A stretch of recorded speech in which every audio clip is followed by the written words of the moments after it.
Howdy, all you delicious people. Euphoria Season 1, Episode 6. So, we've gone on. This is a show that exists. I feel like every episode will just have that kind of feeling now. That, like, hey, just there's 2 more episodes left of the season, I guess. And then we'll go on to the newest, latest stuff. Alright. I don't get the show. I'll admit that. But hey, if you keep viewing it, I'll keep seeing it. That's where we're at. If you keep viewing, I'll keep seeing. We'll just keep doing that. Like, hey, if people just keep on watching, I'll give it a try. I'll give it an old college try. Because really, this show, man, the wow factor of this show. I'm trading it up. I'm trading an old shock value word for the wow factor. The wow thing. We'll just say that now so I can have a different word. The wow. So we can really understand probably why Cassie is to be casted in the show. I'm sorry, the actress that plays Cassie, but obviously in this episode, how often can she jiggle? Fuck. That's one thing. It's one thing that it's just like how can this show just be like not one little thing of fascinating? It's just this show. You know what? For this episode, when they started out with Chris, I was immediately like, this is interesting. Because Chris seems like a really nice guy, and it seems that if anybody I can kind of like try to kind of get behind in the show, it could maybe be Chris. But I'm kind of seeing via his backstory where this character may head. And then also with his flashback thing, which is still the same thing as backstory and whatever I just said there. I'm like, yeah, I don't know. I don't know. Yeah, some things and some stuff happen in the show. So who else am I just gonna... Who else? Let's go on to no one. Because, man, if you're just... Here's one thing that I want to say. These girls have way too much glitter over their eyes, and I am just... I don't want to say this, but if any of these girls become blind, I won't be surprised. If these girls just become blind with all the caked glitter that is every single episode that they are in... Just pound on the glitter on these girls' eyes. You might as just freaking well, and they'll become completely and utterly blind, because I guess that's just the fashion statement that is to be presented upon the show. If these girls are not blind by the end of season 2, then how are all of these girls going and not deciding to just like, you know what, how about we just not do the glitter for one episode? How about we not? Oh, like, because I'm known as that girl now? Oh, like... I'm waiting for somebody to have, like, an allergy, like an eye to bubble up or something. Like, I'm waiting for that episode. Where all of a sudden we have, like, we just have it to where, like, the episode where obviously this character wasn't there because they have an eye infection. Or they're blind now and they can't be on the show anymore. We had to recast this girl. I'm waiting for that moment. The only saving grace of this show is a character that is barely a non-existent thing. And that has to be Lexi, who is to be portraying in this episode Bob Ross. The best hands down costume in this show and the best hands down character, it seems, in this show because she's barely doing anything. That's a sad thing. I think I have to just root for Lexi now. And then they'll give me some backstory about this character that I'm not going to like. That's what frickin' sucks about this show. How can you ruin a character for me? Wait, let me tune in next week to find out why that you've ruined a character for me. Because, man, how we've just gone on to make a person interesting at first, but then to continue to pull and pull and pull to where I'm just like, I could probably hate this person now. I like this person, now I just hate this person. But then eventually, since that's like how much of a bottom can this person get, they'll have to just turn around and then just like, well, let's kind of pull away from that rock bottom moment, because like every person who is to be sunshine and rainbows is eventually going to have a cloudy day. That's what this show really is. Wow, how just really much of a thought process that the show has. Fa! Hello, everyone. Hello, everybody. So, with that said, that's how I feel about the show. I don't understand it, and I'll just keep watching. You keep viewing, I'll keep watching. That's what we'll do. That's the secret arrangement that we'll have in the dark alleys of YouTube. So, let's just go into that double 5 time territory. Let's call it a day, because I'm going to say that it is spoiler time. Spoiler time. It's about that time I'm going to spoil this episode. So, we have Chris as an opening story. I'm like, okay, I can probably like this episode, because it seems like Chris is a nice guy. And it seems that there isn't going to be something going horribly awry with this character in this episode. But then I'd find out, like, wait a minute. This is Euphoria you're talking about, right? Everything goes horribly awry for everybody. Oh, dang it. So, we of course have Chris, who's being a very generic jock, where a generic jock that has probably been pushed a little bit too hard, because I'm seeing Chris, who is already going through a whole practice, and then he goes on to do a football practice. And I'm just like, I can get possibly like 2-a-days, but it feels like this guy is probably getting pushed way more than that. And so I'm thinking what we're seeing here is we're seeing Chris, who is to do all this extra that his dad had forcibly wanted him to do. And Chris is turning to his father and just be like, well, like, shouldn't have all that extra that I've had to do and all the stuff that I have just been told by my father to do is possibly not going to get me to the next level of things.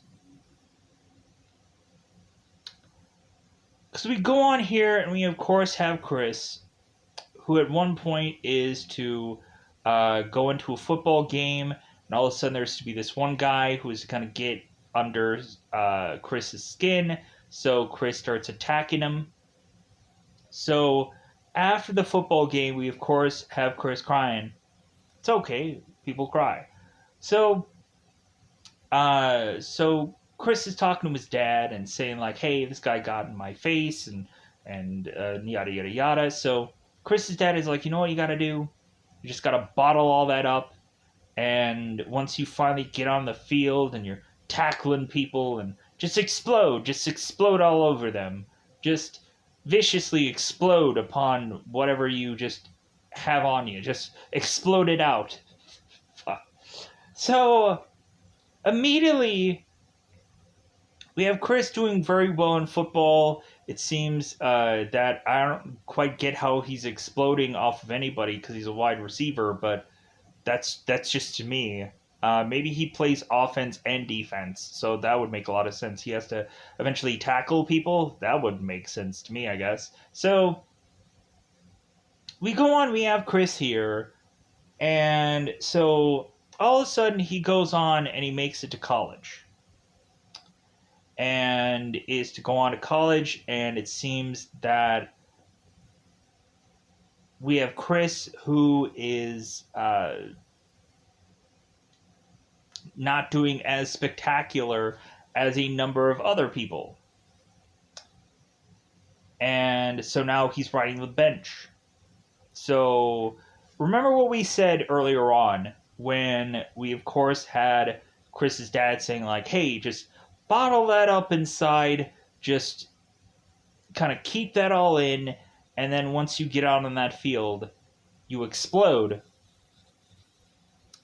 Now we have a guy riding a bench, which means one way or another, this guy is going to explode.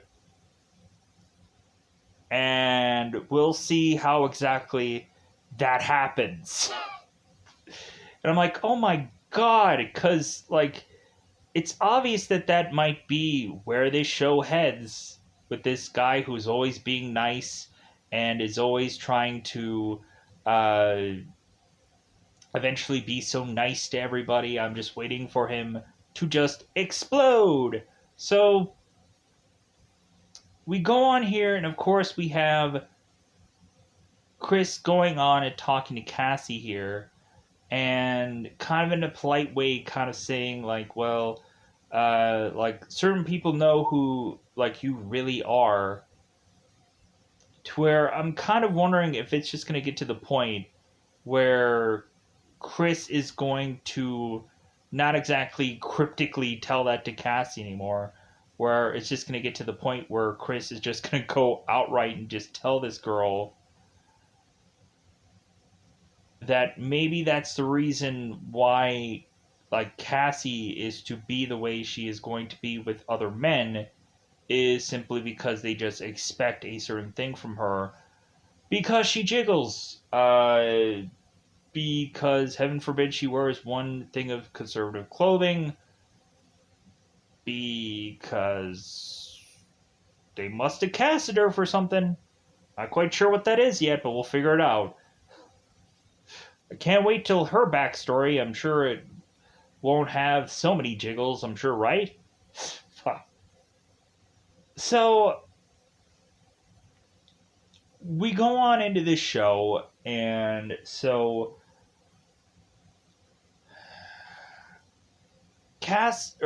Chris is going on and talking to his dad and mentioning how it seems that everybody is to be good in college, and he's kind of crunching the numbers on one part of his football practice because he's thinking, dude, I'm going to just continue to ride the bench. What do I need to learn any of this stuff for?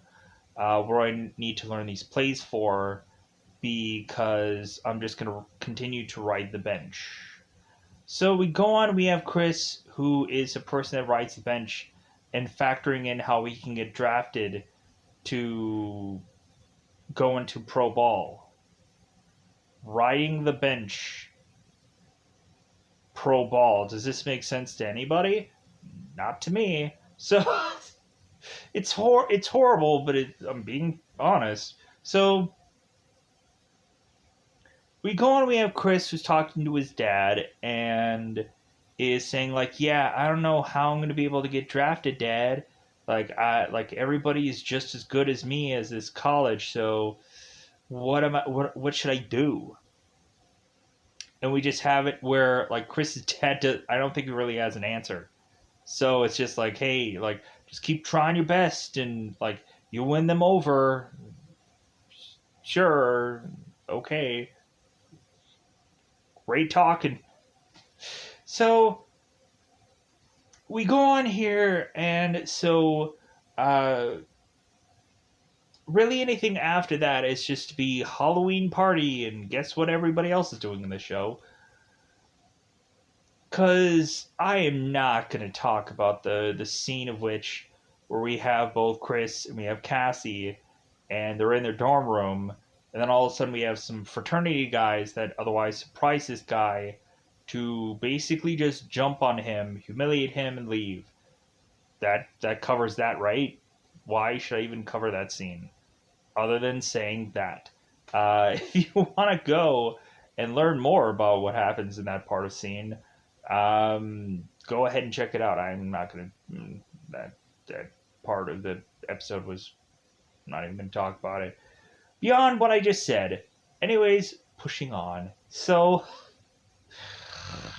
Halloween party. So we of course have Cassie in a flashback with with Chris, and we also have Cassie in a current time with Daniel at some Halloween party.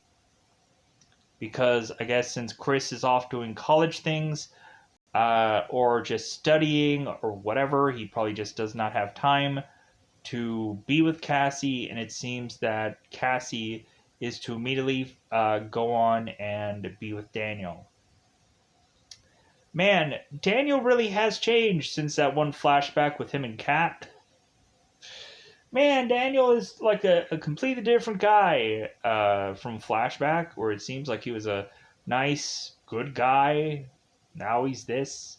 Freaking wearing Ted Bundy as a costume. Huzzah, huzzah for that, I guess. Telling that this guy is to really just be the person that he used to pretty much wear a costume as a douchebag. So, Bob Ross, only saving grace of this show. Bob Rossing it up. Anyways, so we're going on, and so in flashback, we have Chris who's going to see Cassie for Halloween, and she, of course, is wearing something, of course, that is to be something inappropriate for Chris. So Chris is like, why can't you just like wear something more conservative? And so she wears a football jersey. I'm like, hey, no jiggling allowed. Woo! Yay! She's actually wearing a football jersey. Wow, that's great. Something conservative for once, but so we have them go on and eventually make it to their dorm room, and I already said what happens after that. So, yeah. And then in more current time, we go on and we have Cassie who goes to this Halloween party with Daniel because Chris isn't in the picture. So, Cassie is going to this Halloween party as this girl from True Romance. So, is everybody from this show just making up some person or character off the fly so they don't have to go on and like spend some money from somewhere saying like, oh, this person is Superman, where's the royalties? Hey guys, you had a logo of Superman for like 10 seconds, where's my ka-ching a ching? Hey, somebody looked like Superman in your show. Hey, where's the ka-ching a ching? This is an HBO Max show. You would think they would just go and use every single like Warner Brothers thing and just slap it onto this episode. But again, maybe there would be some rights thing that they would do. Like, why is it that Big Bang Theory can get away with that and this show can't? Because this show is cheap? Anyways, because that feels obvious through the casting choices and everything. So, the story. Yeah, so let's push on. So, the Halloween party.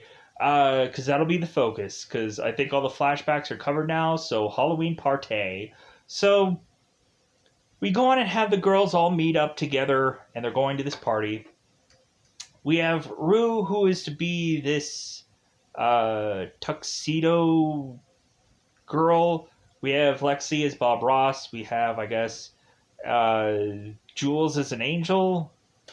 We have Kat, who I guess is some nun horror film that I guess The none was to go through and shoot up a bunch of people. Sure. So, so we go on into this party, and all that matters is the music, right? Because heaven forbid they really do anything but drinking and dancing and maybe dialogue. So we go on and we just have it where Jules is all of a sudden drinking, and she's drinking a lot.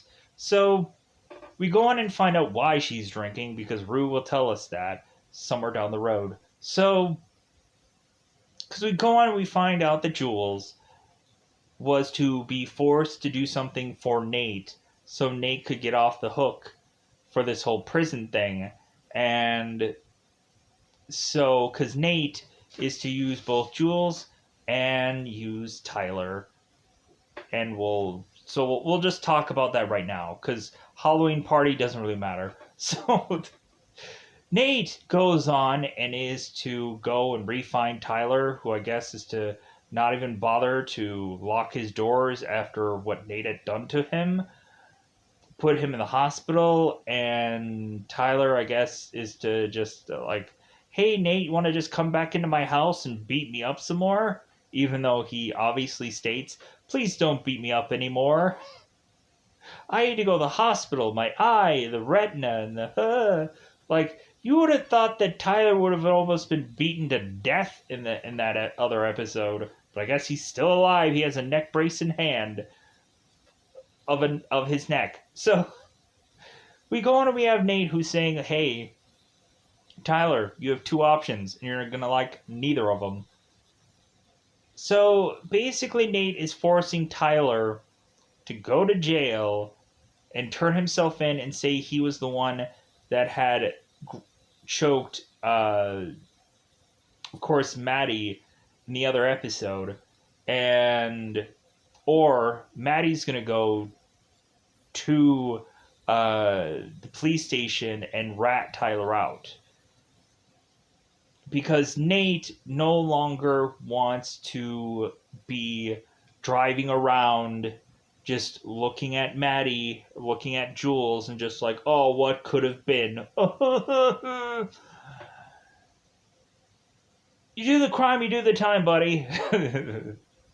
Sorry if you were getting expelled from school and you and your dad and your family had to go to some diner and because you guys couldn't go to this restaurant because the owner is like, yeah, Cal, how about we just kind of like, we can give you food to order out, but we don't want you guys in this restaurant. So because of all that, because of Nate going on to go to this hotel, which I don't know how he has money for, as well as Maddie does. Like, man, are they just blowing a lot of money here? Just blow away all that money at that hotel room. Maybe all of a sudden we're gonna like come to a head of all that, where all of a sudden someone's gonna find out, oh my god, these credit card bills, what the fuck? So that's what I'm expecting. Something to happen from that, where like some card is gonna get declined or ooh. So we of course have it where like Maddie and Nate are just kind of like, what do we do? What do we do? So Nate figures it out, and I guess Nate is to tell Maddie what to tell these police officers. And so Jules is corroborating this situation, and she is to, of course, be the third eyewitness to just be like, yeah, like I saw Tyler, and so like we know, like, are you being honest about this? Are you being truthful about all this? And Jules is like, yeah, sure. So this is the reason why she's heavily drunk at this party. And she's dragging Rue down with her in this bottom of the barrel situation where Tyler is now forced to go to jail wrongfully. And man, I can't wait till Tyler gets out of prison and it's to go on, and I hope and I pray that Tyler is to just go on, and after he takes his time to go after Nate and just cause it's the right thing. it's the right thing. I wouldn't say murder Nate. I wouldn't say, but I would hope that at one point Tyler would just get even Stevens. So now all we have is the party, so we still have to go back to that. So let's do that. So everybody gets together at this party. So we go on and we have Ethan that is now going on with Kat and asking like, "Hey, like what happened to you at the carnival? Like why are you just so cold to me?" Like the Maroon 5 song.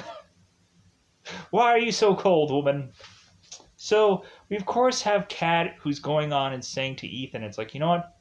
If I'm not gonna suck something off, or if we're not gonna f, like I have no interest in you. Sorry, Ethan. So basically, Ethan is to get up the drunken courage to go and take Kat, take her to a bathroom, and go downtown, supposedly, and be licking some beans, so to speak, cryptically. So we go on, and we, of course, have, after that, because Ethan now has to be pressured by Kat to do something, because Kat wants nothing to do with Ethan, especially if this is to be technically his first time. So Ethan is to probably go on and have to win Kat over for her to probably forget about him tomorrow. Because all of a sudden Kat is to notice Daniel at this party, and it seems like they are whisking away together, and it seems like Daniel is to technically be experienced, but we'll... So because we have it to where Kat is asking if this is his first time, because if it is, like, she will think that Ethan is going to be far too emotional and want to make this relationship where Kat doesn't want that. So that's great. So we go on here and we have Daniel who is partying it up with Cassie. And Daniel's a douche. So let's go on. He's dancing. He's seductively dancing with Cassie. They go up to this room, and we have Daniel who's consistently pushing Cassie because Cassie has a reputation, and Daniel is just like, well, hey, it seems like I'm not with anybody in this cast, so I should. So Daniel, of course, is consistently pressuring Cassie. It's like, well, hey, like, I'm kissing you, right? It seems like you're letting me kiss you, so why can't we just go further? And, like, is that Daniel's thing to just, like, man, I hope I can get this girl drunk enough so I can get with her? Because, of course, we have a guy who's dressing as Ted Bundy in this show. So, man, does that probably tell a lot about this guy? That maybe he'll be wearing those. That orange jumpsuit for realsies, not for plays in the show. So we go on here and we have Daniel that's consistently pressing Cassie. Cassie is like, you know, I'm not sure. I don't know. We all of a sudden have Chris who's making his way to this party. Maybe he's Big Lebowski. Wait a minute. He's seriously the Big Lebowski. If you guys go through that movie, there's one point where he's just like the Big Lebowski's just wearing this white hoodie. Oh my god. So Chris was in costume. He was in costume as the Big Lebowski. Man, you should have had your hair just out. You could have been the Big Lebowski. You could have wear sunglasses and you could have told everybody that you're the dude. You're the dude. Justifying that costume. Yeah! Just tell everybody you're the dude. You could Thor it up. You could really legitimately just Thor it up. Anyways, pushing on. So, Chris is making his way through this party. We have, of course, Bob Ross just popping in to be doing some help with Cassie because technically it's her sister. Um, we also had the one moment where Chris, flashbacking, was talking to Cassie's mom and saying like, "Man, you really have to get Cassie's attention." It's like, fuck, like this guy has already got it, like to where he's nicer than anybody else, but maybe just Cassie just likes those bad boys. I guess I don't know. I'm assuming that this is going to go south eventually, and uh, all of a sudden, Cassie's just going to find her way into another man, and Chris is just going to break up with her, or really is just like, yeah, I guess your reputation does supersede you, or just, yeah, that.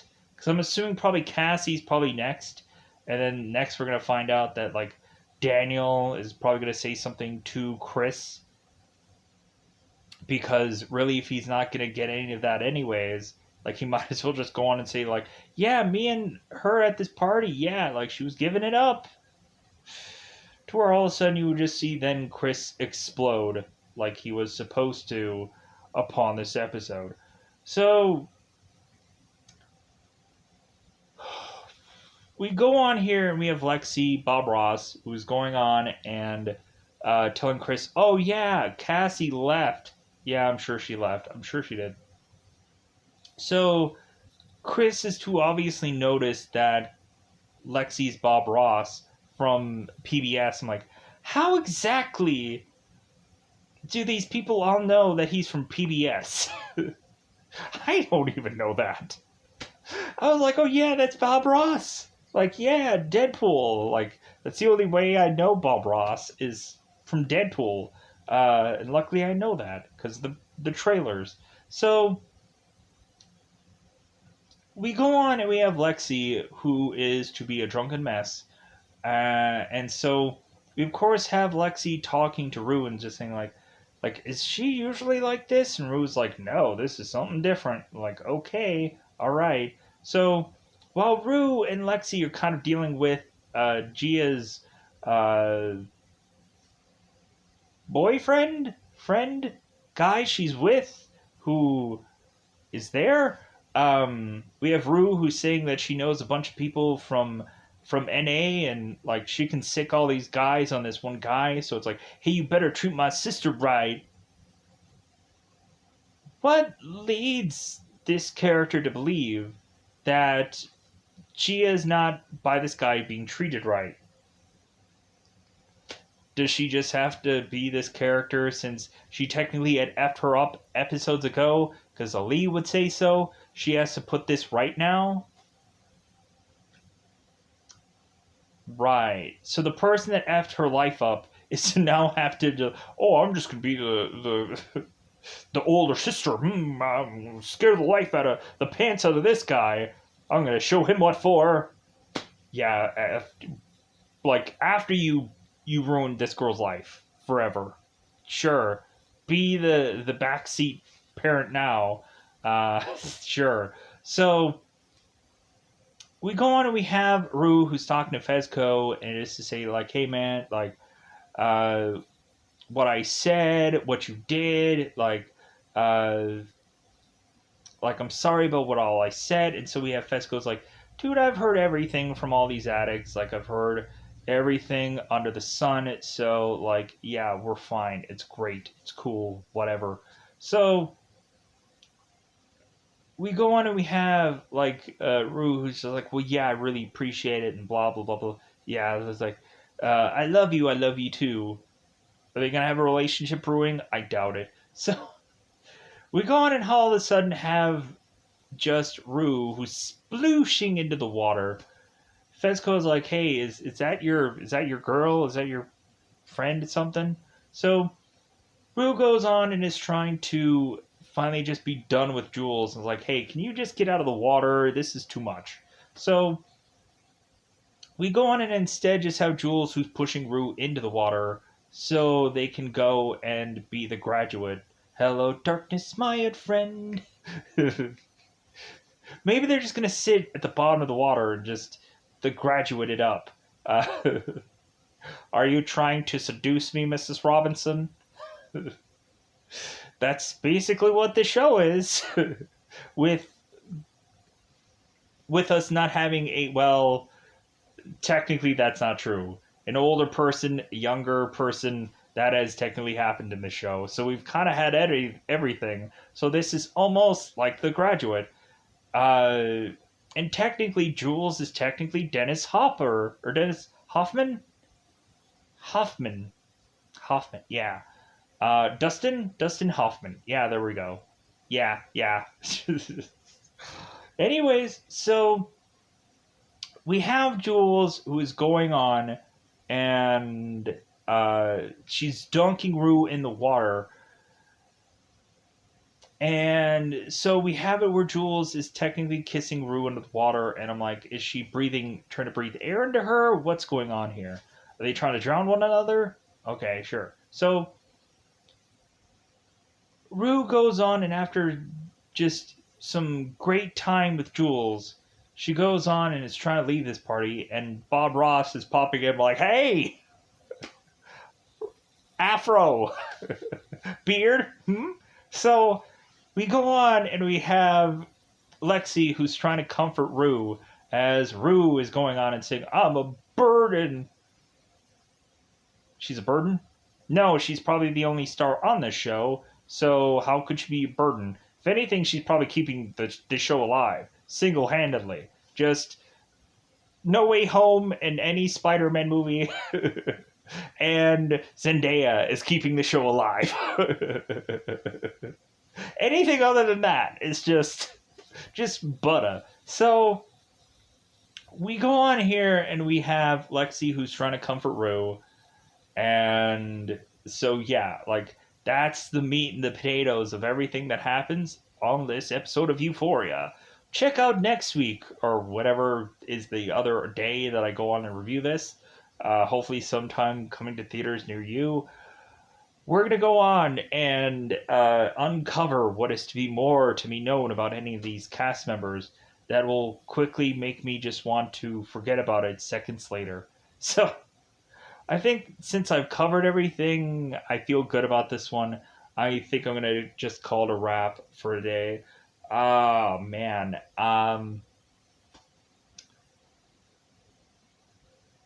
So yeah, I think I want to. I'm trying to make sure if I covered everything, and I feel like I have. So yeah, there was some flashback stuff that I didn't cover. I kind of quickly gone through this one. Um,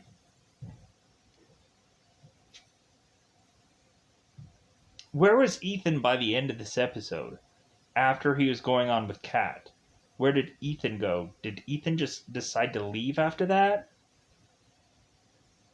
That's my question. So, with that said, we also had Ethan as a vampire in this episode. Ooh, was he Nicolas Cage vampire kiss vampire? No, he's probably. I think he was just a regular vampire. That would have been cool if he would have thrown some Nicolas Cage vampire lines from that movie. You can use your gun, Alba. He looks just like a young Nicolas Cage. How could you have not had that in this episode? That does not make sense to me. How he does not be Nicolas Cage vampire from Vampire's Kiss, but they couldn't have said that anyways. But still, they could like he could have done the lines, could have said something, but like I guess someone would have been sued. I guess. So with that said, I think we get out of here. That's all I have for this one. Just this show. This show. I'm gonna get out of here. Bye, everybody. Bye, everybody. I forgot. I forgot about Kat. So Kat really is gone on to prosper in her business. And I don't know why. So prosper her in her business, where it seems she is to have her parents away for X amount of days in this episode. So she's going on with a whole entire goal of bankrupting people, is really what she is going on and saying in this story. And so, yeah. feel like that's about it for the show. An extra whole minute to just talk about Cat for this doesn't feel like a waste. But yeah, that's pretty much it for the rest of the show. If there's something that I forgot about, let me know, because I'm sure there's some details that I'm not going to go into completely about the show. But if there's something that it feels that I completely spaced about, forgot about, because it's Euphoria, let me know in the comments below how you've been feeling about this show. If you don't understand my not liking of the show, or why I'm even still watching it, I can understand how you feel. But hey, if people keep watching these reviews, I will keep watching them. I'll just keep watching the show, and every single episode you can just expect me to not like them, get them, understand them, or whichever, and we'll just keep on keeping on. If the views keep going up, I'll keep coming back. That's what we'll do. Cause hey, you help me, I help you. But let's go on to get the heck out of here. Goodbye, everybody. Bye, buddy.